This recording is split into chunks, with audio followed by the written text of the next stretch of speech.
He's the guitarist in Ice-T's right-hand man in American heavy metal band Body Count, a founding member who's been there from the beginning, and he's currently promoting their ferocious new album, Merciless. I'm with Ernie C. Ernie, how are you? Well, I'm good today. I'm good. Very good. Nice to see you and have you there. I was at the Starland Ballroom record release show in Right. December, and I was in that little kitchen area. If you remember where the stairs come down from the dressing room, there's a little kitchen Right. area, and I caught Ice Exactly. at one point, and I went over, just introduced myself, and I said, "Hey, we'd love to get you on to promote the album." And he says, "We can make it happen." So here we are, a couple months later. We're making it happen. Yeah. And plus, you know my friend Jim, right? Jim Salisbury. I am friends with Jim Salaby as well. I know Jim Salisbury from day one.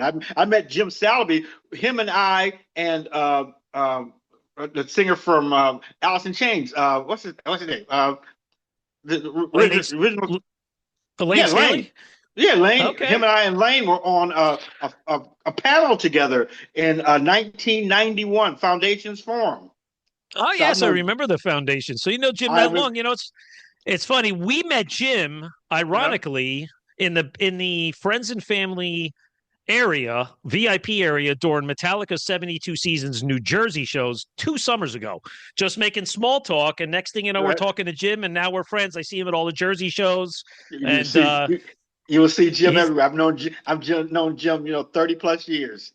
well. That's great. I'll make sure I say hi to him, and it's good to hear that. So hey, Ernie, I want to get into the new album down the line, of course, but I Okay. want to get a Well, little bit into the origins of you, right? So, you go back to the 70s with Ice-T. He was a friend of yours. yeah. And technically Body Count wasn't really formed till about 1990, but your friendship goes back. So I just want to know, like, where did you guys meet and how did you guys become friends? Well, I've played guitar since high school, and Ice back in high school was a break dancer. So he used to break dance with they had a crew that would break dance, and so I was always the backup musician, default musician for the backup dancers back in high school. So then, time goes by, he goes to the army. He was a ranger in the army out of high school. Oh, He went right into yeah, he's the badasses. The Rangers are badass. So he goes into the army. I'm still playing guitar. So then he comes back and says, have you heard this thing called rap? I'm like, yeah, I've heard on. He says, I'm interested in doing this rap. So when he first started playing, we started doing some early stuff, and then he called me up and said, I got some movie things happening. So we're in a movie called Electric Boogaloo. It's a 1984. We're in a movie called Rappin', and Rappin' had Mario Van Peebles in it, oh and yeah.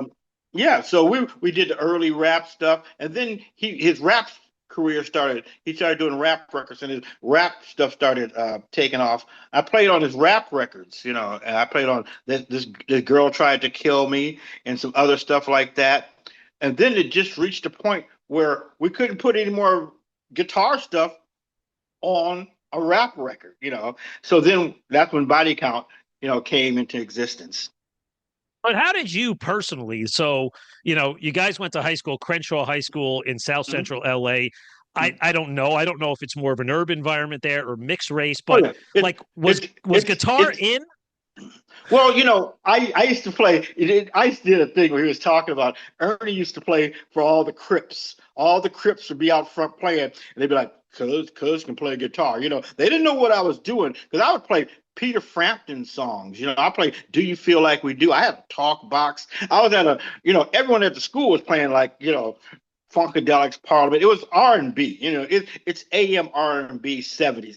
It's Cool and the Gang. It's Earth, Wind and Fire. It's that stuff. And I'm playing Peter Frampton. I'm playing Aerosmith. I'm playing, but the thing that I got everyone with was I played Isley Brothers songs. Isley Brothers had the most guitar that you can put in R&B. Who's that lady? Summer Breeze. The most guitar you could put in R&B. So I play that stuff. Then people could figure out I could play. Not from anything else, but from those songs that they heard on the radio. Pretty cool. Now, but again, were you into any of, let's say, the harder rock bands? Like you mentioned Aerosmith, Peter Frampton. Were you into Zeppelin, Sabbath, Bad Company, Judas Yeah. Priest, stuff like that too? Or a friend of mine in the hood says, Ernie, you play guitar.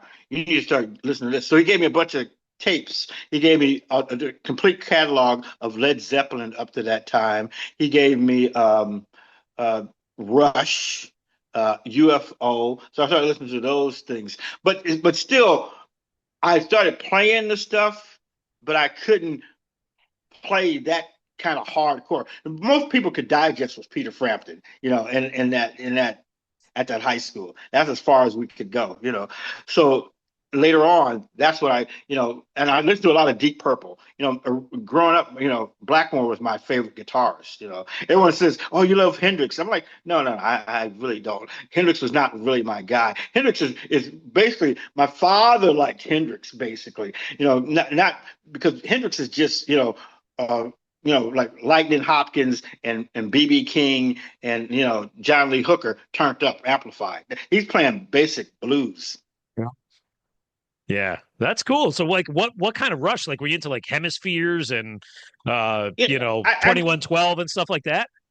I don't even know the names of the records because I just had the CDs and all the names were kind of off the records. So I remember I had a double album set that was live. I just started listening to it just because I just liked the way the guitars. I wasn't into the people in the band. I was just into the music. I didn't know who was in Rush. I wasn't that kind of fan. I didn't know who was in the bands. I just played the music. That's cool. So you probably had it on your turntable or your cassette deck and you just played along. That was probably All the World's a Stage. That's what I'm guessing because that was their first live album that came out in 75, 76. But that's Double pretty album? cool. Was it a double Oh, album? yeah. Yeah. Yeah, that's it. Yeah. That's it. Yeah. Well, that's good stuff, Ernie. I always love to get to hear about the origins of, how an artist learned what music was played in their house and what made them pick up a guitar or whatever instrument. So taking us up to let's say the start of Body Count. So Body Count was launched really to the masses at in that first Lollapalooza tour in 1991. In looking back at it, it was kind of cool because it was really Ice-T's set list. He was doing half rap songs, and then you guys kind of came in and played 3 or 4 songs on the back end of the show. You toured the country, but I'm curious from your point of view, being there, how did the metal songs go down? How were they received to the audience? In that audience, it was received very well. I always said, our band wasn't good enough to play for an hour and a half or do a whole set because we only knew the songs that we played. Because the band before we went on Lollapalooza, the band was only together for like 9 months. We did 11 shows in L.A., small club, the small clubs here in L.A., and then the next thing you know, you're playing in front of 40,000 people. And the songs that we played, those were the only songs we knew. So we what's that? No, I was going to say, and some of the songs that you played, I was looking at the set lists. I mean, they were, Cop Killer, There Goes the Neighborhood, whatever else was played. But, maybe the other question is if it was it a little shock value to the audience more because, hey, here's this rap icon playing metal? Or was it, holy crap, look at the outspoken and bold messages behind these songs that reflect the social issues of the time? Well, we got on Lollapalooza because I knew Perry Farrell. I'll tell a quick story about this. I was a messenger, a messenger in LA. I delivered packages to companies, right? And so I was delivering a package one day up on Sunset Boulevard, and I always call it I'm ear hustling a conversation. So I'm listening. I see Perry Farrell, and I know who he is. So I hear him say to his manager, I'm trying to do this song. And I am trying to, the song was a song called, I'll have to say the word because that's the song. It's called Nigga Whitey. It's a song by Sly Stone. It was real popular. It's like a social song from the 60s. I happen to know Sly Stone. He was living at my friend's house. So I said out loud, I know Sly Stone. And so Perry's like, and who are you? I said, I'm Ernie. I'm delivering this package here. I know Sly Stone. So he says, oh, I need to talk to you. They brought me in the office and this and that. They said, you can get Sly Stone. I said, yep, I can get Sly Stone. So fast forward, they're doing a movie called The Gift. It's Perry Farrell's wife is filming the movie. So they set up all the, they were at a rehearsal studio and they were going to film it. So they set it up. Yeah, that's a week later. And I talked to Sly. Sly's like, hey, man, I do this. No problem. No problem. I'll be there. So then the day of the shooting, I go down to meet Perry, and I meet there's a bunch of lawyers. Everybody's there, camera people. Everyone's there. And so I call up where Sly was. They're like, Sly's in rehab. I'm like, oh, no. So I'm sitting there and everybody's like, where's Sly? I'm like, Sly's can't make it today. I said, do you know this guy, Ice-T? They're like, Ice-T? We love Ice-T. And I said, I can get Ice-T here. And they're like, you can? I said, yeah, I can. I can get him here right now. So I called up Ice. Okay, Ice is in the studio that day with Quincy Jones, recording Back on the Block. He says, I said, you need to come here and do this song for me, man. I'm on the hot seat right now. So he says, as soon as I'm finished with Quincy over here, I'll be over there. So he rolled on through to the shooting, right? And so then he's like, they're getting ready to shoot the thing. It's a thing where, because we did the song on Lollapalooza, at some venues. Right. Nigga Whitey, we did that. We did the song. But Perry says, to me, he says, Ernie, you got a guitar? I'm like, I keep one in the car. He says, go get it. So I hopped in the video. And so that's how we got on Lollapalooza. That's an awesome story, man. I didn't know that. It's almost like had Sly stayed sober, maybe body count never happens. Yeah, it's very true. If sobriety worked for him, we wouldn't be here because he would have done the video. Perry would have never met Ice, under the circumstances, and it wouldn't have happened. Well, hopefully, I'm going to name drop you someday, Ernie. If I want to get it backstage somewhere, they're going to say, who do you know? I'm going to say, I know Ernie C. And they're going to say, fine, you can come on tour with us. Well, this guy called me the Kevin Bacon of metal. Well, that's it. 6 degrees of whatever, right? Yeah. He says, because Ernie, you know everyone. And, I've been in close contact with everyone. That's how it works, man. That's how it works in life. It's all about who you know and the connections you get. So, hey, Ernie, the self-titled album that dropped in 1992, and this has been a common theme for all your 7 or 8 albums. Social and political issues. On that album, you touched on police brutality, the KKK, racism, drug abuse, and more. But Cop Killer, that was a protest song against police brutality, likely inspired or at least escalated due to the Rodney King incident. And it was quite a controversial song at the time. I was reading up on it yesterday, preparing for this, and there was police pushback, police organization pushback, right. George Bush and Dan Quayle, pressures against the record company. The president was outspoken, and eventually, the record company stood strong, but then you guys opted to take the song off. So I think my question, though, is looking at it now 30 years later, and I was at that Starland ballroom show a month or two ago. You played it towards the end of the set. Mm-hmm. To me, it's just a cool, energetic, hardcore punk song. But for you, how liberating is it to just be able to go play the goddamn song and not feel uncomfortable about it? Well, we played it back in the day. We played it just because it's our song. We stood behind the song. We've never taken it off the set list. We never folded from playing the song. We got into the politics of, the record company and all that kind of stuff. But we always said, it's our fight. We wrote the song and the 5 guys wrote it in that room. It has nothing to do with Warner Brothers. It has nothing to do with all that. So we've always played the song. So every time we play the song, there's 2 things about that song. We usually play it last in the set, so I know I made it through the set alive. And then it's good to just play it because of the energy that it has. And I met some kids. We did a show maybe 2-3 years ago, and they're backstage, and they're like, they're in their 20s. They only know Ice from Law and Order. They didn't even know we existed. They said, y'all should release that song. Y'all should put that Cop Killer song out. It's really good. Like, okay, because they only know Ice from Law and Order. They don't know what we did 30 years ago. It's funny. When I took my photo of Ice, backstage at Starland, I took it, put it on my Facebook the next day, and all my friends and family comments were like, "Oh man, that's so cool! The guy from Yeah, TV. He's on yeah, the yeah. he sells insurance on daytime TV, extended Yeah, warranties or whatever it yeah. is." And I'm like, Tide, Mr. Tide, Mr. Geico Insurance. yeah, it's funny, but that's a good story. So yeah, it's always curious how that song is looked at now, 30 years later, but it sounds like still has a lot of meaning for you, and it's always going to be, probably will be your signature song, whether you want it to be or Right. not. But going into the brand new album, Merciless, listen, Ernie, I've spun this one over and over and over.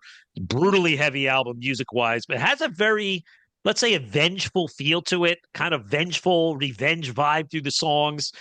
And then you kind of tie in the imagery, the album art, the videos, and it kind of feels like a backdrop to like a serial killer or, let's say, a slasher movie.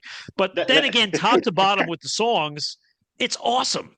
So right. let's say, without getting into one particular song now, was there any influences, let's say musically or thematically, that shaped the sound of the album? Well, Ice is a big horror film guy.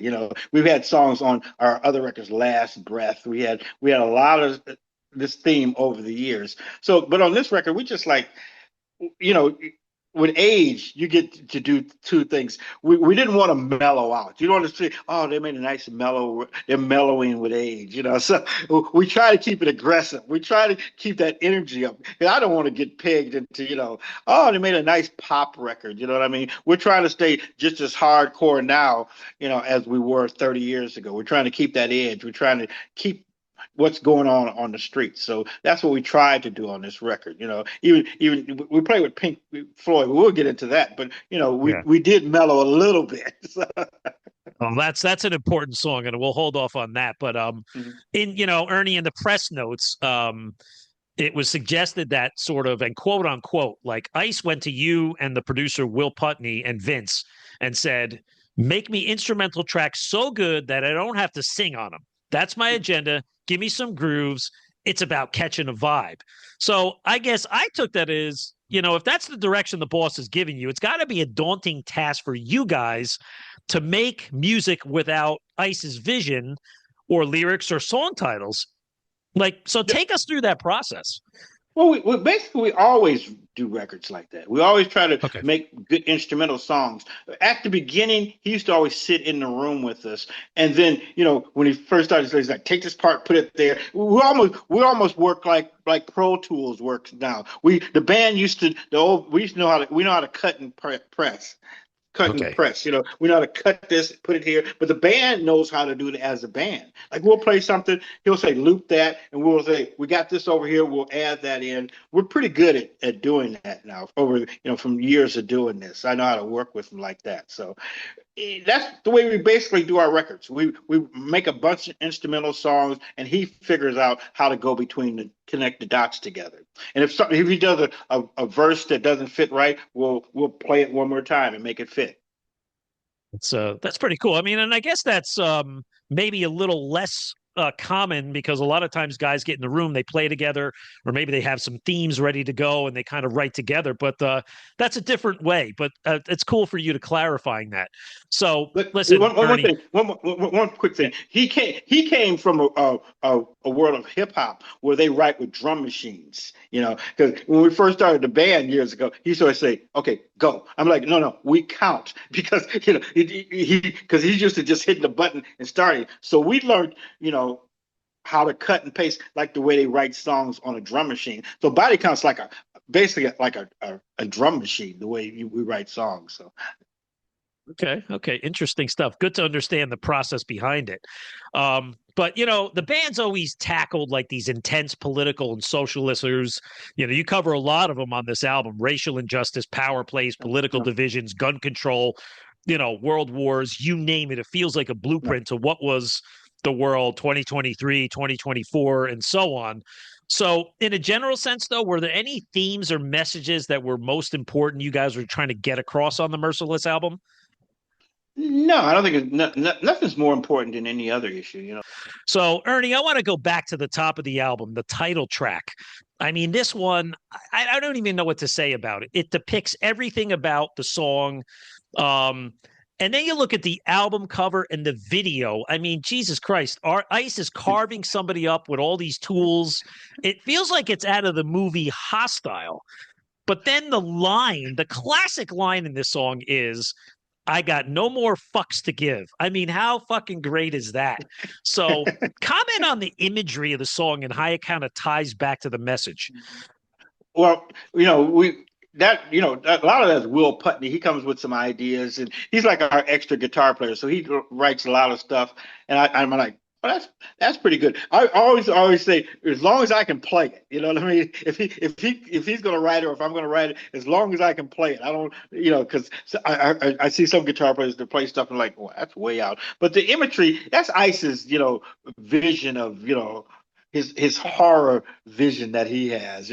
He like I said earlier, he watches a lot of horror movies. So that's basically it's Grindhouse. It's just a horror movie, musically.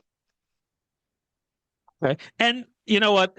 Also in the press notes, it mentions that the main riff of that song is really the main riff of Iron Man, just kind of manipulated. So how did you Right. do that? Well, that's it's just you're just stretching the strings. It's really simple. But it's kind of a tie-in because I produced a Sabbath record, so it kind of works out that we sound like Sabbath. Why do we sound like Sabbath? Because I produced Sabbath. I hung out with Tony Iommi. Actually, a funny story. I produced a Sabbath record back in the '90s, and one night Tony came in. He said, "Ernie, I got something for you to check out." He brought the guitar that he played on Iron Man for me to play, me being left-handed and all. And he left it there in the studio all night long. And how many ways you can play Iron Man posing in front of a mirror at night? So I played Iron Man all night on the guitar that he used to play Iron Man on. Wow, that's awesome. Well, we're going to get to the Forbidden album later, but that's a great story. I appreciate you sharing that. So, the next two tracks on the album, The Purge and Psychopath, these both have guest appearances. The Purge, it's with George Corpse Grinder Fisher from Cannibal Corpse. I Mm-hmm. mean, this one, it's a fast thrash metal song, and I remember that song played in Jersey. The pit was going nuts for Right. that one. And then you have Psychopath, which has Joe Bad from Fit for an Autopsy. And this one I Mm-hmm. described as sort of a crippling, vicious, powerful song. And his segment is just so badass. But Yeah, so when it you is. bring It these, really is. yeah, so tell me about, when you bring these guests in, how does Well, that all work? What's the logistics behind it? I mean, over the last few records, we've had guests. We've never had guests in the early days. So over the last few records, we have guests because we have friends that want to be on our record. We don't go out and say, we don't write a song and say, let's go get so and so. They're usually around and say, can I be on a record? Because we had Randy Blythe on one of our records, on our last record. Randy's a friend of mine. I said, it'd be kind of cool to get Randy on a record. George, we know George Cannibal Corpse. We toured with them in the '90s, so it's just cool. These are just Dave Mustang. We've had Dave on a record. I've known him since '88. So it's cool to have people that know and are your friends to be on your record. We don't go out and find people; they find us. It's really, really interesting to hear that. That's cool. That should be a testament to the legacy of Body Count. Because I think of skipping down to the bottom of the album, Drug Wars. I love that song because, well, it's just a great song. But Max Cavalera from Yeah. Sepultura, he really more. I mean, he takes most of the lead vocal for, probably 3/4 of the song. He's there, and Yeah. then the back end of the song is more Ice coming in with his rap part. But something like that is it just showcases that the guest can really play a prominent role on the song. Right, because when you let down egos and things like that, it's easy to have other people on your record. If your ego's too big, you worry about stuff like that. We don't have that kind of get down. So Max has been our friend forever. We played with Sepultura back in the '90s. So Max has been around. My guitar tech, when he's not working, he works for Max. So we're Okay. all family. We're all family. Yeah. Exactly. And the other song that has a guest is Howard Jones is on Live Forever. But the song Fuck What You Heard, like this is where the album kind of changes course a little bit, right? It's Right. heavy and groovy, and the song addresses political differences. And the cool words that Ice makes up are the Democrips and the Blood Publicans. Yeah. Yet it's not really about like political divisions. It's more about the messages about, encouraging independent thinking. So maybe, give me your take on this song. Well, I figured it goes back to our streets. It goes back to South Central LA where we started off. The South Central LA is like a cosmoplasm of the world. Everything that goes on in South Central goes on in the world. There are gang fights. There's truces that go on. Somebody breaks the truce, and it's just the way the world works. So that song just kind of reflects that, and it puts it more on a street level kind of terms to it. I like how in one of the lyrics it says, "Body count fans are not Democrats or Republicans. We walk the line down the middle together." Exactly. That's a good one. I like that one also. Yeah. Down Yeah, the middle. You got, because sometimes you might sway to this side, you might sway to this side. There's no correct path. You can only walk the middle. exactly. I think most Americans with that have good judgment or reason somewhere walk somewhere down the line in the middle. Maybe you sway a Yeah. little bit towards one side or the other, but Yeah. not too far to the extremes. No, the streams got us in this situation now. The streams Yeah. got not just us, the world got into this situation because people are just so far apart and no one's down the middle. Exactly, but we need that disparity in a sense because you need topics to write for all these body count albums, right? Or you don't have any Exactly. content. I mean, the first record that we wrote is the same record that's going on now. So 30 years later, Exactly, same exact record. exactly. So you got a gun, I got a gun. You shoot, I shoot back. I love that line. Kill or be killed. This is do or die. Right. The gunshots add color, but Ernie, is this song really more? It's not about killing. It's more about not killing but surviving. Correct? Right. It's more about standoff. You know what I mean? It goes back to the world. We got bombs, you got bombs. So it's more about standoff. Just remain neutral. We don't need to pull. If someone pulls a gun on you, you pull a gun on them. It goes back to what's the Untouchables. Yes. The Untouchables, yes. That's right, the Untouchables. Well, I like that one. There's a lot of good contrast on the album, and a song like one of my favorites actually closes the album, "Mike Contract," to something that Oh, has this cool bass groove, and there's a bit of a bounce to the vocal delivery, and I feel like it's like a little rap, or maybe it's not a rap. I don't know but what it is, but Ice kind of but shines on this one, and I feel like it builds well, and builds and builds, and he just kind of goes off, well, So Mike I Con couldn't really grasp the lyrical content, but what's the civic significance of this one? Mike Contract is the Ice-T song off of OG. So we just added guitars to it.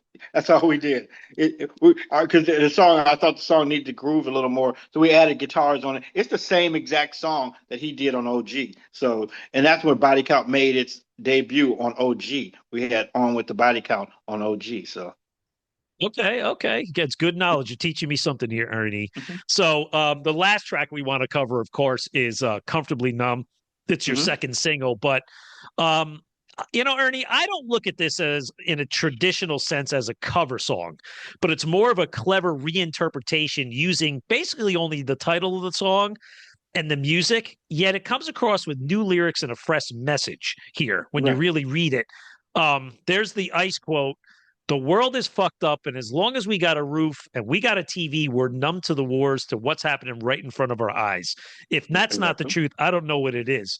But what's the message here and behind this reinterpretation?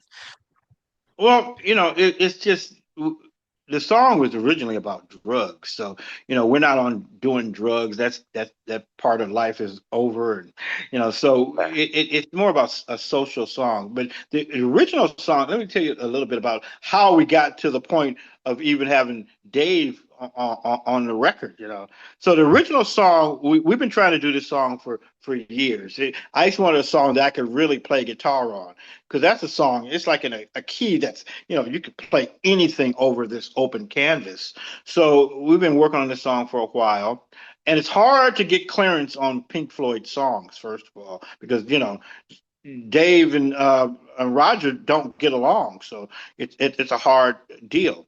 So the original song that we recorded of it, I played guitar. The other guitar player was Richie Sambora.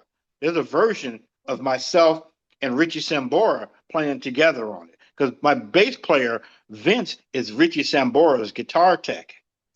So they were in the studio together with Bob Rock, you know, real famous producer. Bob Rock recorded Richie playing guitar, and then I recorded. Vince said Richie played on it. I was like, okay, and then I'll play on it, and I played. Me and Richie playing back and forth. So then we come to the point, you know, in this business, you can do things two different ways. You can ask permission or just do it and see what happens. So in this case, you know, since we're 30 years into doing this, and we know what happens when you do things and don't ask permission, so we ask permission. that must be you're getting older. You ask permission to do something. So we sent the song out to David, and we sent one out to Roger. So Roger, you know, listened to it and says, "Who's singing on it?" First of all, because he don't want nothing to do with Dave. So we're like, "Oh, it's Ice-T." He says, "Oh, I kind of like it. It's okay. They can do it."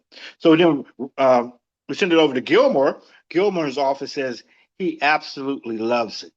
He absolutely loves it. But only one thing, he wants to play guitar on it. You're so like, I'm just yes. like, yes, I said, what can you, I mean, you know, even though Richie Sambora, and Richie understood too, you know, he's like, because that's his idol. That's his guitar idol. So he's like, well, I'm like, okay, my guitar part will be taken off to put on Dave's guitar part. I mean, that's a bragging right there. You know, even to say, you know, because my rhythm guitar is still on there. I said I played on a song with David Gilmour. You know, a kid from South Central Los Angeles played, you know, with David Gilmour. So that's something right there. And I told Ice, I said, these English guitar players really like me a whole lot because because I played with Tony Iommi. I've been in the studio with Brian May and Tony Iommi. So I'm like, these English guitar players. That's some good stuff. Now, did David, like, I guess, did he just you know, virtually he sent his track in, or was there ever any face to face? He sent this track in, and then we were in London like last summer, and he was trying to come play with us. So he said his office says at one point he wants to come play this with you because he's never going to play it again with Pink Floyd. But he said he would like to play it. So we're hoping, you know, if the stars line out right, I'm just throwing this out in the universe, that some kind of way we get a nomination for a Grammy or something like that, and we get to play at the Grammys with David Gilmour. That would be the ultimate. I could just die right there on the stage after I finish playing the last note. Well, let's hope that doesn't happen. But I get the analogy. Well, you guys, yeah, you get it. well, listen, you guys missed each other only by about a month because you guys were in New Jersey and New York for Jimmy Kimmel beginning of December. Gilmour played 5 nights at the Garden the beginning of November, and he was on Kimmel. He was on Fallon, but you know, okay. But yeah, right. I get those Jimmys mixed up also, so don't worry about it. Okay. So what happened was and then when we were he came in the dressing room with us and told us stories about Gilmour. He was geeking out. He was a fan, and his band, some of the Roots, the guitar player Kurt, he came over to me and said, you know, David Gilmour was here, you know, and he's like the nicest guy and this and that. You know, I was like, wow. I haven't met him, but from what I get from him, he's a great, you know, individual. So I just find that interesting. See that? You see, you got a little learnings from Fallon. Yeah, you know, Kimmel, Fallon. I know they're all the same to me. I'm with you. Yeah. So what is it like? It's a Jimmy. It's a Jimmy. You know? There you go. It's a Jimmy. So what is it like when you go? Like I've never been to one of those, but what's it like when you're preparing to play one song on a live TV show? Like, is it rehearsal, setup, and then do you actually get a chance to go talk to the host and just shoot the shit for a half hour? It's real short. He comes in, he says hi to everyone, you do the show, but it's nerve-wracking doing one song because you don't have time to warm up. It's like getting ready to run a sprint, without stretching your legs or anything like that. So, and then the first time we ran it through, my foot switch didn't work right, and I was like, it didn't go to the right distortion at the right time, and so they're like, we're going to do it again. I'm like, okay, because you can't stop, and it's nerve wracking. You just go through it, that fast. But I think at that, when we recorded that song, that's the best television performance we ever did. I mean, we've done a bunch of them from Conan to Arsenio Hall back in the day. That was the best television performance we did. After, the second run through, because they took the second run through, I was able to play the notes, and I reached the notes. I'm just a guitar player. If I'm a half a semitone off, I kind of go, nobody knows it, but I'm like, I'm off. That's how it is. It is live, but so that's some cool stuff, Ernie. Appreciate it. So what's touring look like? Because again, I know you played overseas in Europe, I think in the autumn. Maybe just ask you really quick, what was your impression of the Starland record release show? Because that was a good one. You had Murphy's Law and the Cro-Mags. I had a great time. I was not on your side of the stage. I was on the other side of the stage, but right up on the barrier. But it was a sick show. I'm not going to lie. It was pretty killer. The Cro-Mags, we were supposed to play with them during pandemic. We had a show. Actually, the singer from the band had the show T-shirts that we were supposed to play during the pandemic. Because last time when we did a record, we were going to do Jimmy Fallon. What's her name from? Ann Lee from. Because we had the song on the last record with Ann Lee from Evanescence. She was going to be on the show with us, and it got canceled like the day before. Then we had another show and a tour, and just a mess. We're just getting back. This record is just us getting back to playing because we've done 2 records. It seems like we did a double record. Considering we did Carnivore, and then we did these records back to back. So it's like this summer we're going to play about 5 shows this year. We're going to play a big festival down in Florida. We're going to play one of Kevin Lyman's Warped tours. We're going to play one of those. It's going to be he's only doing like 7 of them. They're huge. They're going to turn into like Lollapaloozas. It's not going to be like the old Warped tour where it turns around. I think the age is going to be a little older also now. So because everyone's older, so it's going to be a big festival. So we're playing one of those shows, some other shows, maybe do another television show. But next year, next summer, we'll tour again in Europe and things like that. Okay. Well, I'm always curious from an artist that, has been doing it for a long time. What's it like for you? Like where, you play a place like Starland, that's, I don't know, 700 people or so, you could do a longer show. You go to Rockville, you might be in front of 40,000 people. It could be 4 p.m. and 100 degrees, but you're only getting an hour. What's it like? What's the difference like? It's basically the same. I like the clubs better because you get to see people and you get to touch them. You get to throw picks and I can make them, flip picks and things like that. But it has its ups and downs. Festivals are cool because you get to reach more people. You go to festivals in Europe, you play for 150, 175,000 people at a time. And and we played one in France called Hellfest. That's the name of it. Right. We played at like 11 o'clock at night in front of 200,000 people. It's bizarre stuff. The music, the way different contrasts are, the way things are, just so night and day. Yeah, that's the big festival scene in Europe. I've been to a few myself, but I'm sure for a band, it's got to be pretty cool. But you're right, Hellfest I think is, maybe between Hellfest and Graspop in Belgium, those are the 2 biggest rock and metal festivals there are. We played Graspop last year, and it's bizarre. And then we played one. I forgot the name of it. We only played like 2 years ago, and we've never even heard of it. It was like a huge metal festival. There's so many cool festivals over there, And then you get I get to be a fan. I Right. saw who did I see play for the first time? The Scorpions. I set up right up under the Scorpions and saw them play for the first time. I saw what's the name of the band? Oh, no, no, I can't think of.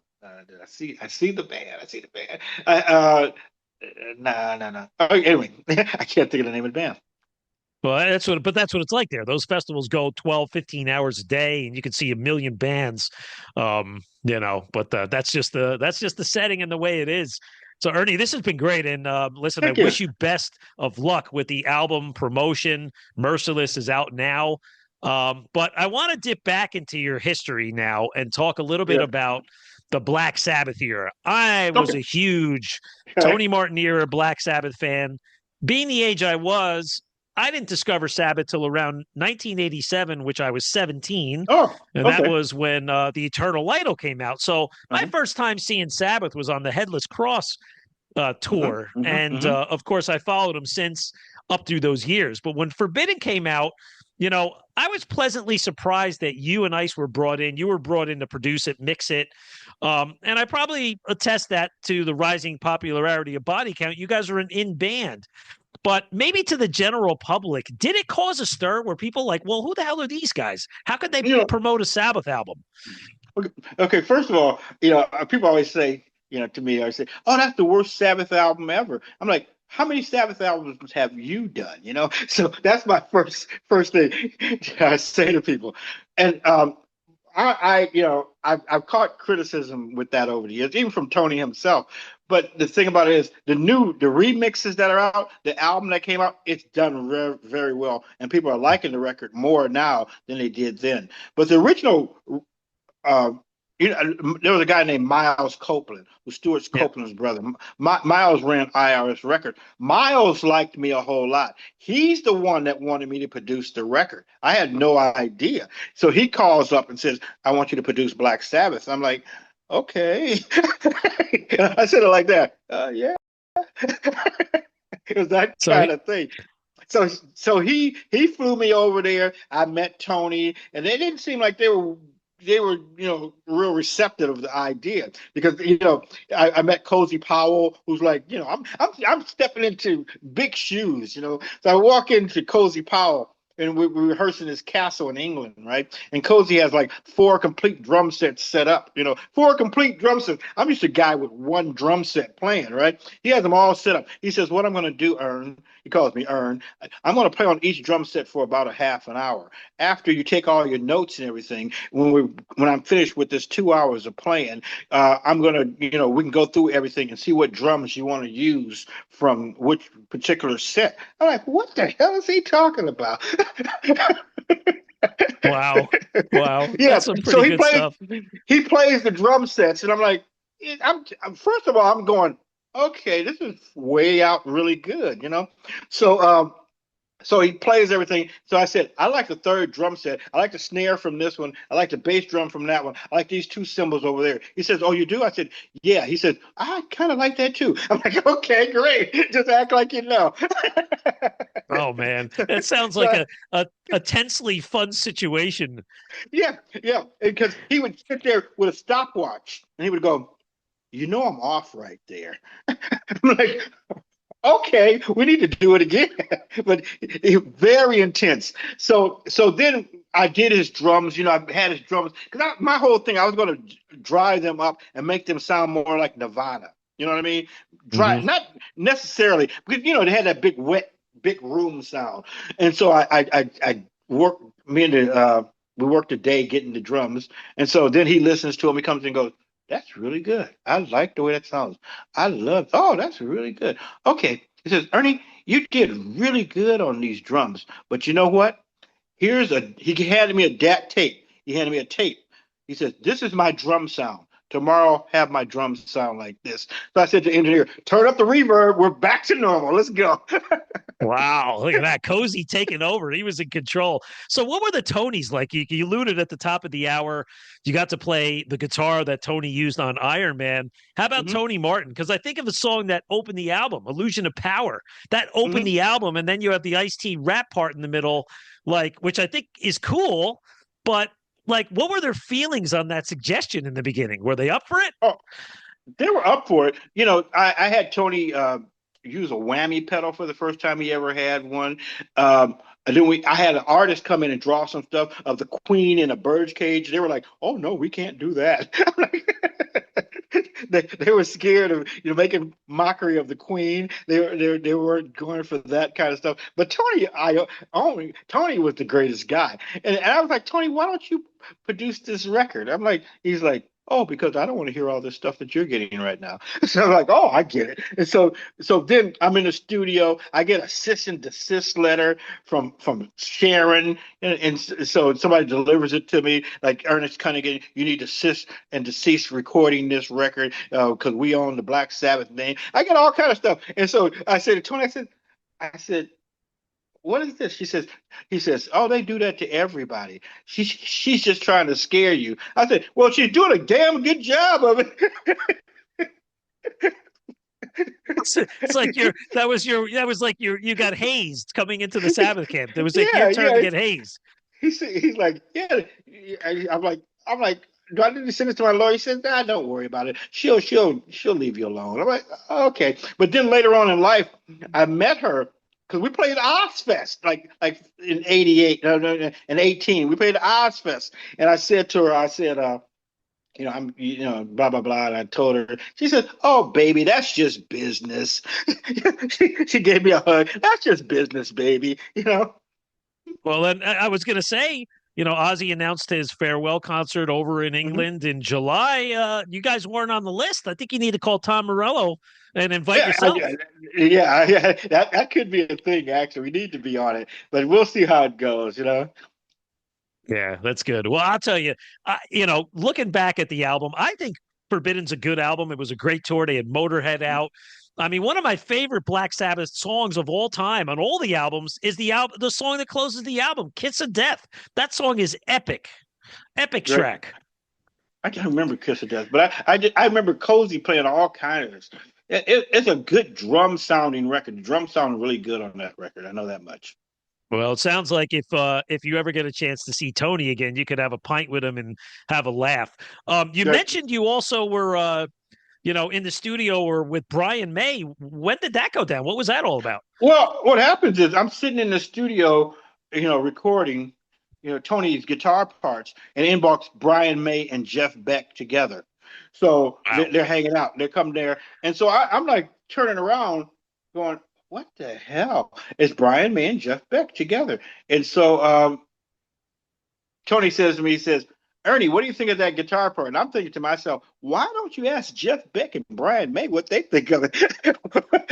so, so, so I said, Tony, can you do it one more time for me? Because I didn't hear a word. After they walked in, I didn't hear nothing for a long minute. It was like, like my life just walked into the room. So they were really nice, and they both were nice to me. Jeff Beck gave me a guitar pick because he don't play with a guitar pick. That's really what's good about it. He plays with his fingers. He gave me a guitar pick. He says, oh, here's a pick for you. I'm like, you don't play with a pick? He says, yeah. Well, you got to pick, man. Yeah, I got it came full circle for you, Ernie, from you as a kid in the 70s picking up the guitar. Well, and that was, 20 something years later or whatever, but you're in with rock royalty. Amazing stories. You must be like, if you ever write a biography like that, there's part of it right there. Yeah, I thought that was the greatest thing. I always consider that the greatest moment, to be in the studio with those three guys, doing guitar. And we did at a studio in Liverpool that the Beatles recorded at called Parr Street Studios. It's before Abbey Road. They started recording in Liverpool itself at Parr Street Studios. Wow. Okay, this is some good knowledge that we can't find on Wikipedia, guys. Yeah, So you know, I only know it because I lived it, you know, because I had no idea when I went there. wow, that's some great stuff. That's some great stuff. So Ernie, is there anything else going on you want to promote for 2025? What's going on with you personally? Anything you want to share with the fans? No, just that I'm coming up on 15 years being sober, and that's it. And so everything's cool, you know. Well, congratulations on that. That's a big accomplishment in and of itself. But again, I wish you the best of luck. What are the socials? Where can we find all about this Body Count album? Anything on Ernie C? What are your socials? Bodycount.com. That's the band, and I'm Ernie4321 at Yahoo or wherever it is, on Instagram, everywhere. I'm just Ernie4321. I've had that so long that it stuck with me. Okay, well, we'll make sure we have all those credentials up there. So, Cool. Again, I wish you the best of luck, and I hope to see you again down the line. So just as a reminder, again, head over to metalmayhemroc.com and check out what we're all about, and leave us a review, as we'd love to hear from you. So for my guest today, Ernie C of Body Count, I'm Metal Walt, and this is Metal Mayhem ROC. Metal for life. Thank you for listening to Metal Mayhem ROC. Check out our website at metalmayhemroc.com for information on podcasts, archives, links to all our live radio shows, and all sorts of info. Please like, follow, and share with everyone, even your non-metal friends. And always remember to keep it heavy.